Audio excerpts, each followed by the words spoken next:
nesse momento, pedir, então, que você abra a sua Bíblia para o estudo número 8, porém o capítulo será o capítulo 7 do livro de Daniel, tá bom?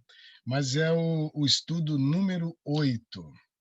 Mantenha a sua Bíblia aberta para que você participe, lendo os textos bíblicos conosco de Daniel, capítulo 7. Bem, é bom você lembrar uma questão importante sobre Daniel. Quando ele escreve o livro, ele vai numa sequência, e dentro da sequência, em alguns momentos, ele volta e faz alguns paralelos com o que ele já havia mencionado. Quero aqui lembrar a vocês que capítulo 7 de Daniel é praticamente a metade, não exatamente, porque só temos 12 capítulos, mas é praticamente a metade do livro. E os comentaristas, eles chamam os teólogos que estudam o livro de Daniel, eles costumam chamar o capítulo 7 como coração, como centro do livro. Ele é o eixo um eixo assim central que vai iniciar a segunda parte agora do livro. E então, daqui por diante, a história não toma mais forma dos eventos atuais. Em vez disso, nós a percebemos obscuramente à distância através de um sonho ou visão que Daniel teve. E encontramos agora 4 animais, e esses animais são diferentes, difíceis, e nós, assim, não nos assustarmos, eles são bem diferentes. E eles têm, na realidade, nesse capítulo, nós temos alguns números enigmáticos. Interessante que é bem apocalíptico essa parte do livro que vamos estudar. E então, como marca uma transição, como eu disse agora, para uma outra parte do livro, Daniel, então, agora interrompe o fluxo cronológico que ele vinha dos acontecimentos, e agora no capítulo 7 ele vai voltar àquilo que ele já relatou lá no capítulo 2. Ele vai nos levar de volta também ao tempo de Belsazar, neto de Nabucodonosor. Lembram que quando o irmão Ney Robson mencionou de Nabonido, que era o pai, né, de Nabucodonosor, ainda estava ele lá em Temã. Isso foi por volta do ano 533 a.C. E é também o ano da vitória de Ciro,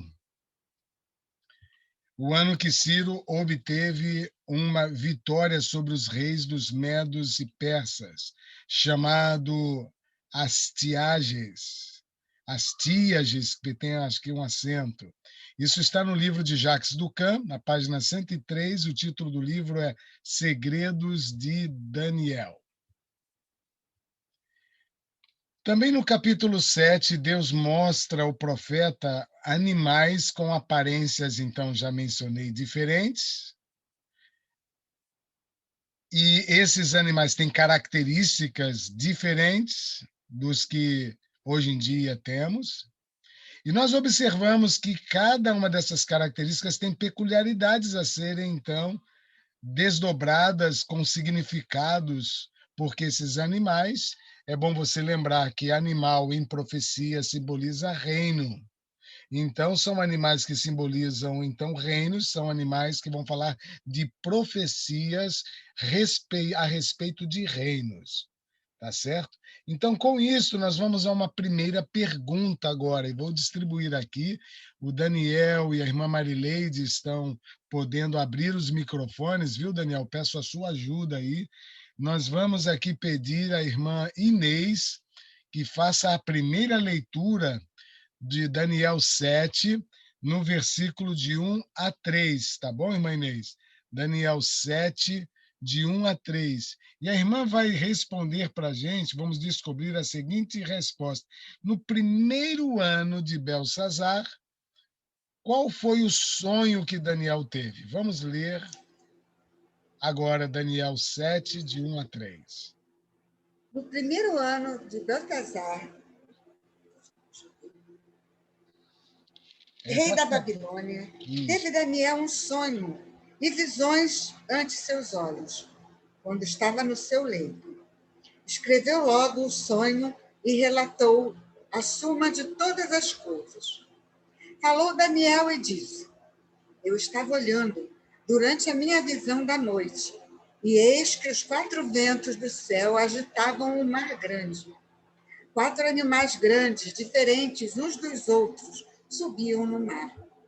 O primeiro era como um leão e tinha asas de águia. Enquanto eu olhava, foram-lhe arrancadas as asas. Foi levantado da terra e Ok. posto em... Vamos só até o 3, por enquanto. Daqui a pouco a gente vai na descrição do versículo 4, tá, irmã Inês? Vamos lá, então, aqui, nesta questão aqui da resposta.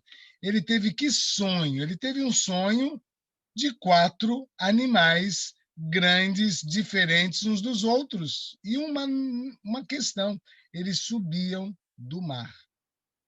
Quando nós vemos 2 situações no livro de Daniel, que também repete lá no Apocalipse.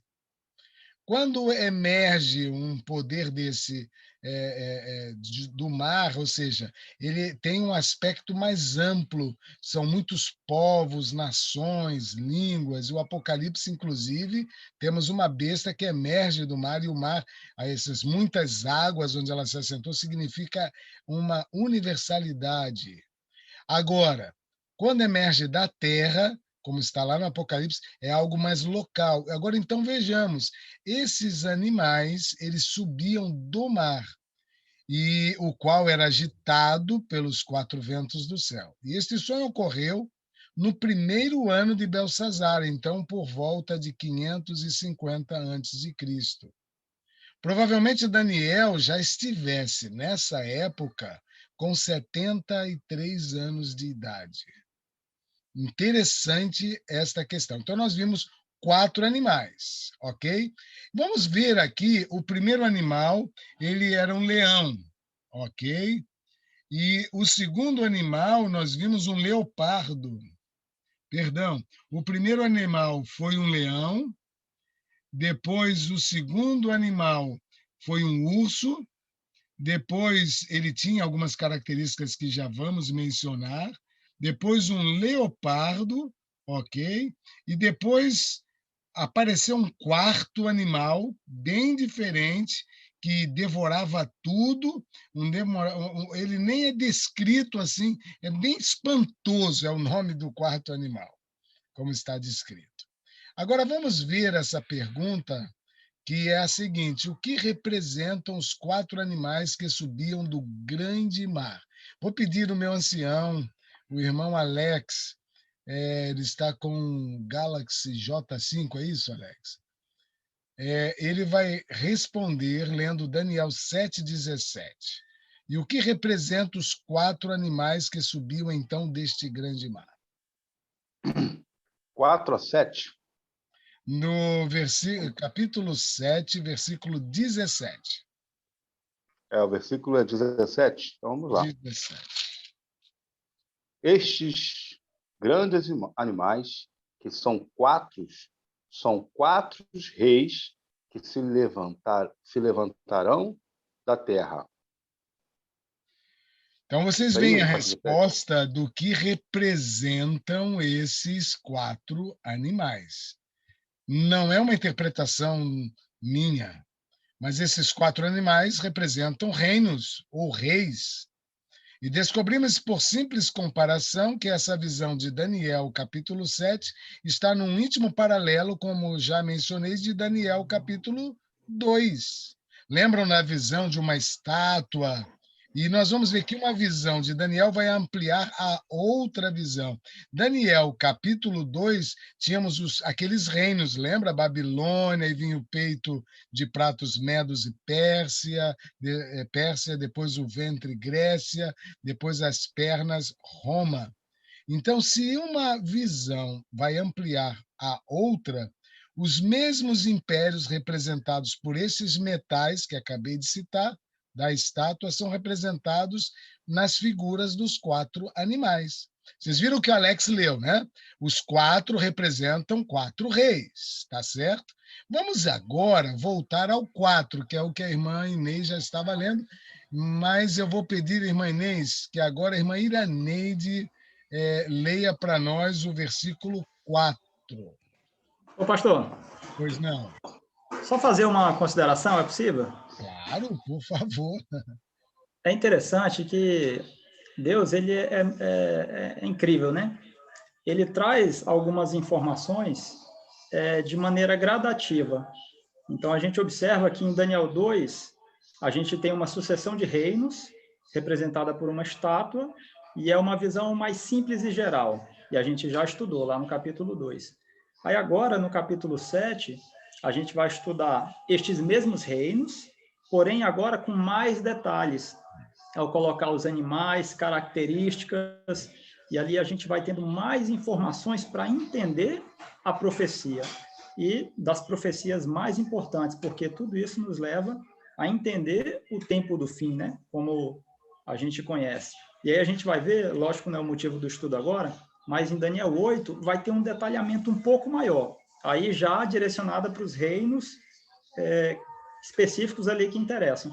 Então, só para... Eu não sei se todo mundo já fez o estudo de Daniel, mas eu vejo aqui a minha tia Hilda, talvez alguém ainda não estudou o livro de Daniel, para a gente ter essa compreensão. E aí, se for possível, pastor, quando a gente terminar de falar assim dessa sucessão dos reinos, se o senhor autorizar, eu ponho aquela imagem que tem um comparativo da estátua com os animais, e aí fica assim bem didático. Você vê que o reino de Babilônia estava lá, era a cabeça de ouro, e agora a gente vai falar do leão, as características, e eles são correspondentes. A cabeça de ouro é Babilônia, que corresponde ao animal, o leão com asas de águia. E aí a gente tem mais detalhes para a gente compreender melhor a profecia. Perfeito, excelente, Daniel. Então prepara aí, deixa pronto aí para compartilhar a tela daqui a pouco, ok? Mas a irmã Iraneide pode ler para nós, então, o versículo 4 de Daniel, por gentileza, para responder como era esse primeiro animal? Ok, pastor. O primeiro era como leão e tinha asas de águia. Enquanto eu olhava, suas asas foram arrancadas e foi levantado da terra e se pôs em pé como um homem, e foi-lhe dado um coração de homem. Obrigado, obrigado. Em resposta a esta pergunta, como ele era um leão, como o rei das feras, e a águia como rainha das aves, ok? Tinha asas. Interessante que representavam adequadamente o império de Babilônia, no apogeu de sua história, de sua glória. E nós vimos esse registro do apogeu em Jeremias, quiserem anotar aí, capítulo 4, no versículo 6, 7, o 13, nós vamos encontrar aí estas declarações a respeito deste império. A figura de um leão pode ainda ser vista em várias peças de arte na arquitetura da antiga Babilônia, até hoje, né? Em alguns muros e grandes fazendas, eles gostam de botar um leãozinho em cima ali dos muros, ali naquelas colunas do portão. E eles podem até não pensar, mas é reflexo daquele período onde os leões eram colocados, espalhados em Babilônia como símbolo de Babilônia. Aí este império de Babilônia dominou o mundo dos anos de 605 a.C. até 539, também antes de Cristo. Durou cerca de 66 anos. E o mesmo período correspondente, então, ao domínio, como Daniel aqui explicou, Daniel Albuquerque, tá? Não é o Daniel profeta, ele que compara com a cabeça de ouro da estátua do capítulo 2. Então, nós vemos leão do capítulo 7, o reino, que como nós lemos no versículo 14, o reino é Babilônia, um reino, e o capítulo 2, esse reino aponta para Babilônia. Agora vamos continuar lendo o versículo 5, tá certo? Vamos ver que característica tinha o segundo animal. Eu gostaria de perguntar aqui se a irmã Marileide está podendo, ou Não sei se a irmã Marileide está podendo abrir, ou a Ellen Loura. Olha o sobrenome, Oi, tá, gente? Marileide, pastor, pode não, ler? não dá, não. Tá bom. Então, a Ellen Loura está podendo ler para nós Daniel, capítulo 7, versículo 5? Vê se há possibilidade, Ellen.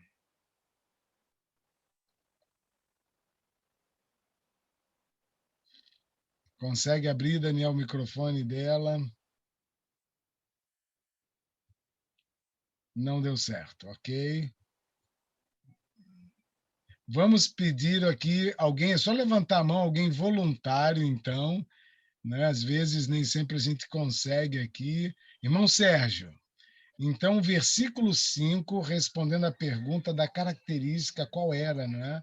A característica do segundo animal.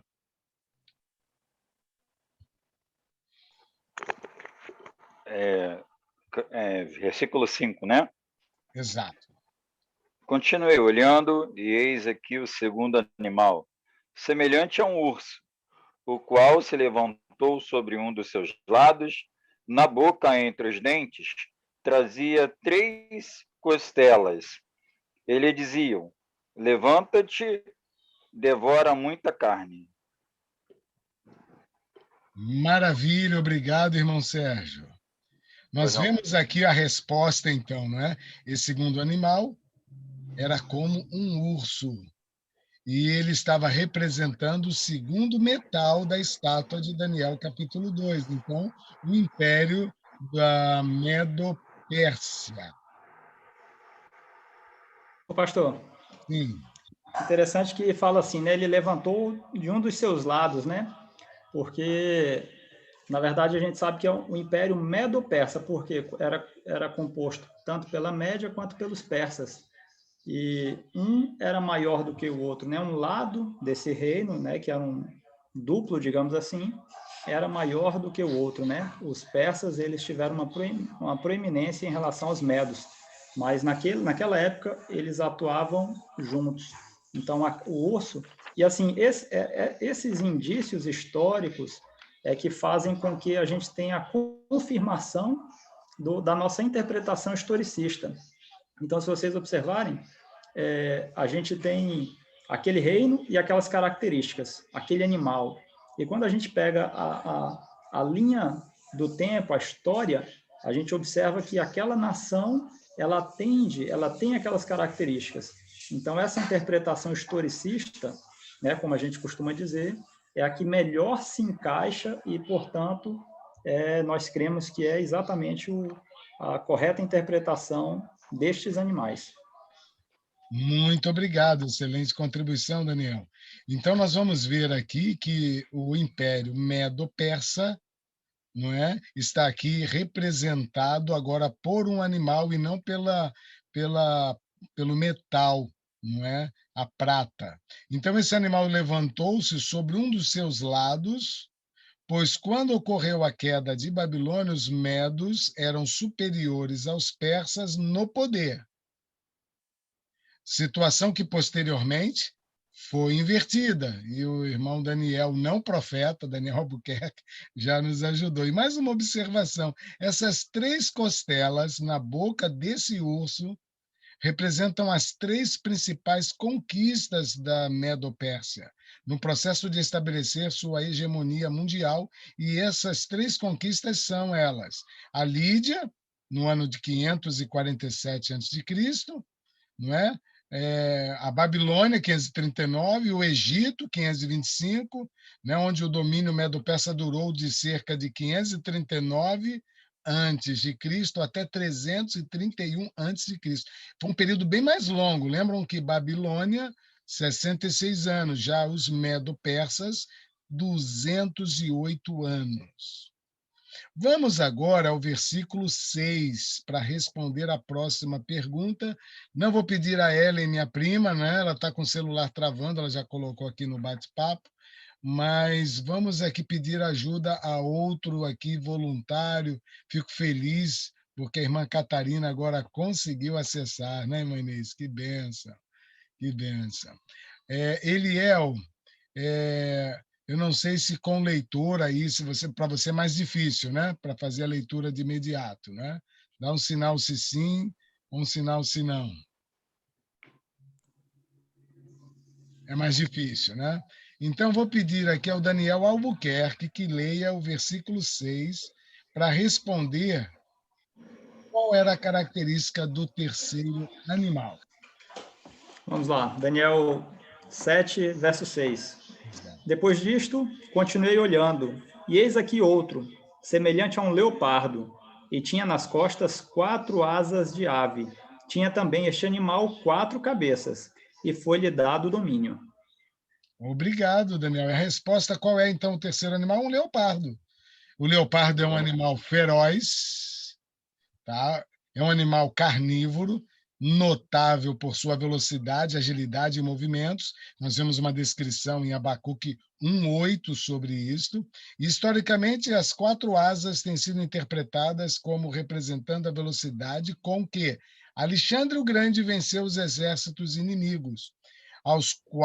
As 4 cabeças, então, desse leopardo, notem que as figuras que aparecem na profecia de Daniel, na visão que ele teve, tem representações. Falamos das costelas, das 3 conquistas, e agora nós vemos que o leopardo, com essas 4 cabeças, então representam também 4 grandes generais que dominaram o Império Grego após a morte de Alexandre o Grande. E eles são Cassandro, Lisímaco, Ptolomeu e Seleuco.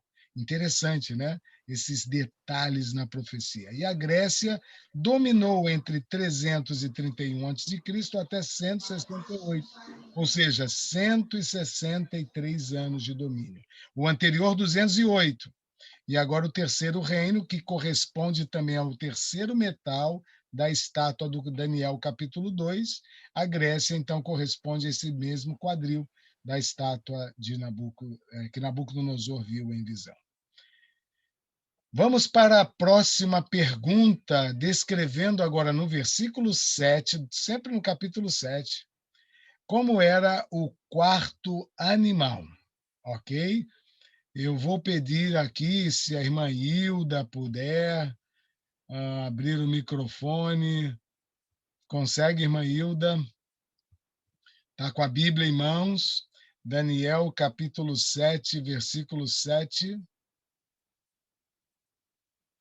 Ou a Fátima, uma das duas. Se só conseguir abrir o microfone aí, consegue?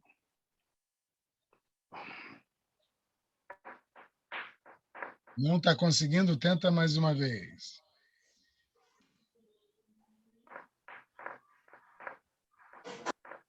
Não conseguiu? Vou pedir ajuda aos universitários. Deixa eu ver. Eu posso ler aqui, pastor, mais uma vez? Lê mais uma vez, então, por gentileza. Esse verso é mais extenso e... Vamos lá, ó, verso 7. Depois disto, aqui Daniel continua relatando a visão dele, né? Depois disto, eu continuava olhando nas visões da noite, e eis que o quarto animal, terrível, espantoso e sobremodo forte, o qual tinha grandes dentes de ferro. Observa que esse animal não tem um nome, não é um urso, não é um leão, não. Ele não é identificável. É um bicho estranho. Continuando. Ele devorava e fazia em pedaços, e pisava aos pés o que sobejava. Era diferente de todos os animais que apareceram antes dele, e tinha 10 chifres. Olha, vocês lembrem, obrigado, viu, Daniel? Antes de responder, olha, esse quarto animal tem algumas características. Vimos os 3 costelas na boca do urso, nós vimos as asas do leopardo, nós vimos as 4 cabeças, né, que o leopardo tinha. Agora nós estamos vendo alguma característica de um animal que é bem diferente. Ele não se caracterizou um animal. Alguns chamam de dragão, outras figuras, mas na realidade é um animal bem espantoso. Então a resposta do quarto animal seria mais ou menos assim, que Roma, claro que era um poder mundial, que foi esse poder mundial que sucedeu depois da Grécia. Lembrem que o metal era ferro, né? O quarto metal, a estátua, a cabeça de ouro, né? Prata, bronze, agora ferro. Então Roma, que é o poder mundial que sucedeu à Grécia e que foi no ano de 168 a.C., é a data mais aceita de início desse império, né? Quando os romanos conquistaram a Macedônia, hoje localizada no continente europeu, e ali sendo uma das ex-repúblicas da Iugoslávia. Essa é a localização. E a expressão o qual tinha grandes dentes de ferro, lembra dessa expressão que o Daniel Albuquerque leu? Está em paralelo com as pernas de ferro da estátua mencionada em Daniel 2. Refere-se à forma cruel com que Roma tratava seus inimigos. O Império Romano dominou o mundo de 168 a.C. até 476 depois de Cristo. Foi o que mais durou, 644 anos de domínio. Então, nós vimos os 4 animais. Vamos aqui recordar. Tá? O último não tinha nenhuma característica em si, mas era um animal terrível. E não vamos estudar especificamente agora sobre os 10 chifres, mas chifre, em profecia, simboliza reino também. Depois nós vamos estudar, tá? Essa questão. Mas nós vamos para a próxima e última pergunta de hoje, para nós descobrirmos agora, em Daniel 7, versículo 18, 22 e 27, eu vou pedir aqui, então, que a irmã Iraneide me ajude, já que a Hélia, a Marileide e outros aqui não estão podendo. Irmã Iraneide, são 3 versículos. Daniel 7, 18. Depois do 18, leia o 22, depois pula para o 27. E a resposta que vamos procurar é a seguinte: que garantia Deus deu ao seu povo em meio às ameaças das nações? Então, depois receberão o reino os santos do Altíssimo e possuirão o reino para sempre, por eternidade em eternidade.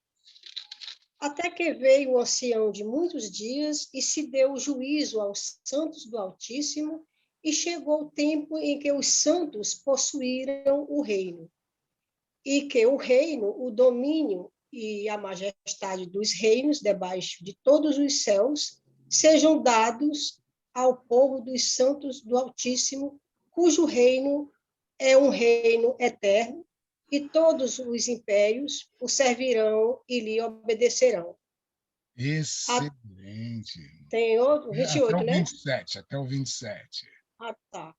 Que bom, excelente. Vejam que nesses 3 versículos, nós vemos agora que Deus dá uma garantia ao seu povo, mesmo com todas essas nações ameaçando e dominando o mundo. Então, diante de um cenário preocupante, assustador desta visão de Daniel, ele recebe o conforto e a esperança, porque a promessa de Deus é que os santos do Altíssimo receberiam a vitória final. Não dá vontade de dizer um glória, um amém, não é isso? Amém. Pois o Senhor faria justiça ao seu povo ao realizar um juízo. Todos os reinos apresentados na visão passariam, mas o reino de Deus pertencerá para sempre àqueles que forem fiéis ao Senhor. Então, nós temos outras características nesse capítulo 7 que nós não estamos destacando. É nesse capítulo 7 que acontece um período profético que é mais longo, deveríamos desdobrar aí em 2 estudos para conhecê-lo melhor, que é os 1260 anos de supremacia de um poderio, que está descrito no versículo 25, onde ele proferiria palavras contra o Altíssimo, magoaria os santos do Altíssimo, mudaria os tempos e as leis e a lei, e os santos ainda seriam entregues, maltratados, queimados vivos em praças, devorados por feras, e isso por um tempo, 2 tempos, metade de um tempo, que em profecia se converte em 1260 anos, que é a profecia, 1000 anos. Cada um dia, 1 ano. Mas nós vamos só focar no final aqui, que é a vitória. Se você vai de novo a Daniel capítulo 2, a história termina quando Roma se divide em 10 e aí tem os 10 chifres, que foi visto no último animal, e Roma se divide em 10. Depois, no dia desses 10, lá nos pés da estátua, de barro e ferro, vinha uma pedra cortada sem mão, esmiuçando todos esses reinos. E se temos um paralelo desses animais com os metais da estátua, o último versículo que a irmã Neide leu foi: o reino e o domínio e a majestade dos reinos debaixo de todo o céu serão dados ao povo dos santos do Altíssimo. E o seu reino será reino eterno, e todos os domínios o servirão e lhes obedecerão.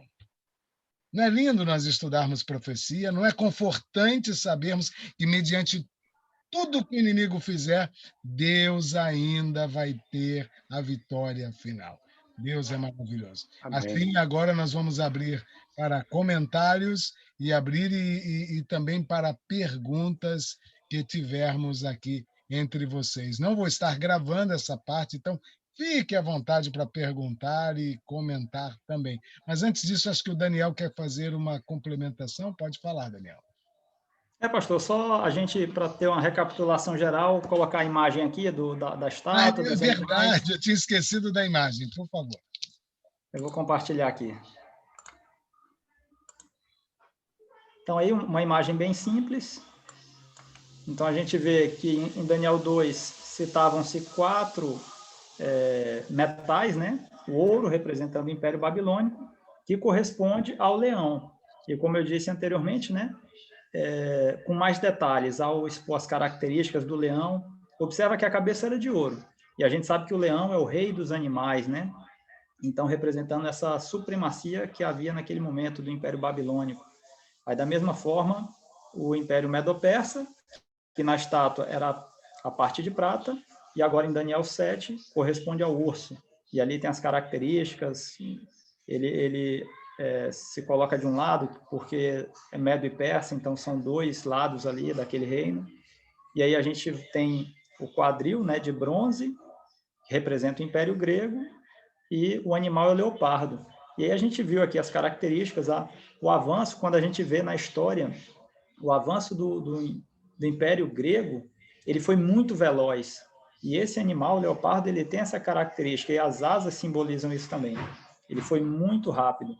E é interessante, o pastor já comentou também, né, mas as 4 cabeças, porque, de fato, esqueci o nome dele agora, pastor Alexandre o Grande, né? Grande. Ele tinha 4 grandes generais que eram eram os cabeças do império realmente. E quando ele veio a falecer, jovem ainda, com 33 anos, se não me engano, o reino grego ele foi dividido nesses 4 generais. Aí o pastor até comentou, né? Lisímaco, Cassandro e Ptolomeu. Então, Seleuco, perdão. Então, é bem característico. Aí a perna de ferro, representando o Império Romano, é um animal desconhecido, estranho, com esses 10 chifres, né? E aí o foco principal é esse, pastor. Ao final, o que aconteceu com a estátua? Os pés ali misturados de ferro e barro. Então, foi cortado uma pedra sem auxílio de mãos, ou seja, algo que vem de Deus realmente, e esmiuça todos aqueles impérios passados para estabelecer o reino de Deus. E, igualmente, aí minha mãezinha leu aí, né, no verso 17, ou melhor, 18, a instituição ou a instalação, digamos assim, do reino de Deus com os seus fiéis. E aí eu fico feliz, porque aqui nesse grupo, se estão aqui, é porque estamos buscando, e o Espírito Santo nos impressionou para estar aqui, e, consequentemente, a gente tem muita chance de estar nesse reino de Deus aí. É isso aí, pastor. Amém, Daniel. Excelente. Muito obrigado.